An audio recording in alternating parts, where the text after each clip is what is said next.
U sklopu Tuna Sushi and Wine festivala u Kneževoj palači organizirano je predavanje na temu Hrvatska tuna. U samom predavanju napravljen je pregled tunolova kroz povijest, prvi spomen tunolova na općenito u svijetu koji se dogodio još u vrijeme antike, tunolov u Hrvatskoj gdje se nalazi prvi zapis u Puli u 14. stoljeću. 1331. godine postoji prvi zapis o pravilima kako raditi tunolov u njihovom statutu.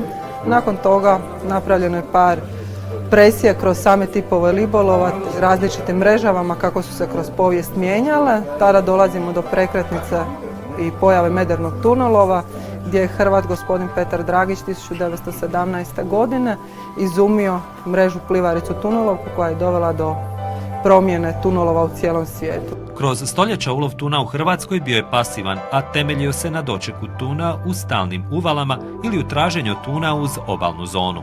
Izgradnjom prvog motornog broda tunolovca 1929. godine dolazi do prekretnice u tunolovu, te započinje razdoblje modernog tunolova mrežama plivaricama, tunolovkama kakvog danas poznajemo. Već 1929. ta nova tunolovka donesena je u Hrvatsku, napravljeni su prvi brodovi tunolovci i dolazimo do modernog tunolova koji poznajemo danas. Na kraju predavanja posjetitelji su upoznati i sa spojem modernog tunolova sa uzgojem tuna, pošto smo tu u sklopu Tuna i Sushi festivala.